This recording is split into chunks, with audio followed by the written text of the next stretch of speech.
Hi friends, నేను మీ రవివర్మ.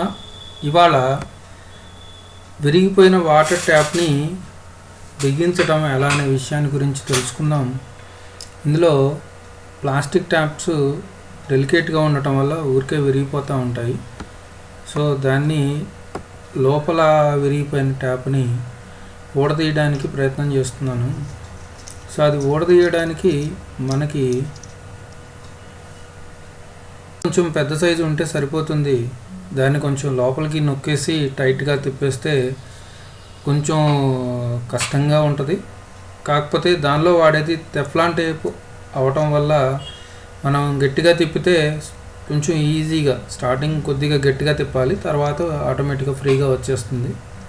అది ఊడిపోయే మనకి స్క్రూ తిరుగుతున్న దాన్ని బట్టి అర్థమైపోతుంది. తిప్పుతూ ఉంటే చూడండి, స్క్రూ తిరిగింది. అలా తిరిగితే వచ్చేస్తుంది. ఎంత విరిగిపోయింది అయినా కూడా ఈజీగా తీసేసుకోవచ్చు. మనం ఆ ట్యాపు సేమ్ మోడల్లో నేను మళ్ళీ ఇంకోటి తీసుకొచ్చాను తర్వాత, అందుకనే ఆ పాత ట్యాప్ ఉపయోగపడిద్దా అనే ఉద్దేశంతో అట్టు పెట్టాను. సో ఇవాళ దాని అవసరం వచ్చింది అనేది నాకు అర్థమైంది. సో మీకు కూడా అలాంటిది ఏదైనా ఉంటే ఒకే ఐటమ్ని మళ్ళీ యూస్ చేయడం వల్ల ఉపయోగం ఉంటుంది. దాన్ని మనం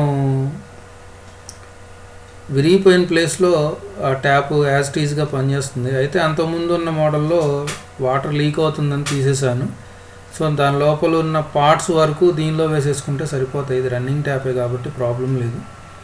దీనిలో ఉన్న దాన్ని దానికి సెట్ చేసుకుంటే ఆటోమేటిక్గా పనిచేస్తుంది. వాషర్లు విడిగా అమ్మరండి. కొన్ని అంతకుముందు అయితే గతంలో అమ్మేవాళ్ళు. ఈ మధ్యకాలంలో ప్లాస్టిక్ ట్యాప్లు వచ్చిన దగ్గర నుంచి లోపల ఉన్న వాషర్లు అమ్మటం ఆపేశారు. చూడండి, మనం టెఫ్లాన్ టేప్ కొంచెం మందంగా చుట్టుకోవాల్సి ఉంటుంది. మందం ఎంత ఉంది అనేది మనం ఒకసారి చూసుకోవాలి. ఎన్ని లేయర్లు వేశారనేది అర్థమవుతుంది. దాన్ని బట్టి మనం చుట్టేసుకుంటే సరిపోతుంది. సుమారుగా 15 లేయర్స్ అలా వేయాల్సి ఉంటుంది. ఐటమ్ని అవసరాన్ని బట్టి చూసుకొని తిప్పుకోండి. తక్కువ అయితే మళ్ళీ ఇంకోసారి వేసుకోవచ్చింది. టెఫ్లాన్ టేప్కి ఏం ప్రాబ్లం ఉండదు. ఇంకొకసారి చుట్టుకున్నా ఏమీ అవ్వదు. సో చూడండి, వీడియో మీకు ఇందాక చూసినప్పుడు లోపల తీసిన వీడియో ఇక్కడ పట్టుకోవడానికి స్పేస్ లేక నేను గోడ మీద పెట్టాను, హైట్ సరిపోలేక. సో మీకు విజిబిలిటీ బాగానే ఉంది కాబట్టి ప్రాబ్లం లేదు. మీకు కావాల్సిన వర్క్ చేయడం ఎలా అనేది తెలుసుకోవడానికి కాబట్టి ఇబ్బంది లేదు.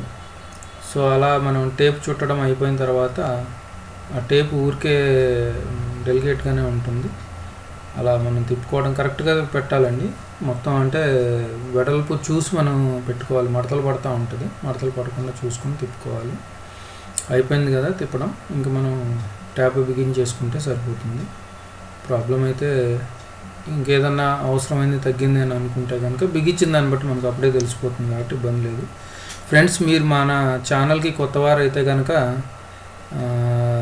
మన యూట్యూబ్ ఛానల్ని లైక్ చేయండి, సబ్స్క్రైబ్ చేయండి, షేర్ చేయండి.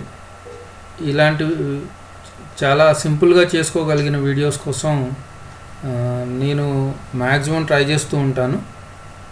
కాబట్టి ఫ్రెండ్స్, వీటిని మన యూట్యూబ్ వీడియోస్ని షేర్ చేయండి. ఫేస్బుక్లో అందరికీ ఉపయోగపడేట్లుగా పనిచేస్తూ ఉన్నాయి కాబట్టి అందరికీ ఉపయోగకరంగా ఉంటాయి. సో నేను మీ రవివర్మ. ఇవాళ వీడియో, రాబోయే వీడియోలో బ్లూటూత్ ఇయర్ ఫోన్స్ని అప్లోడ్ చేస్తాను. సో ఇంతే ఫ్రెండ్స్.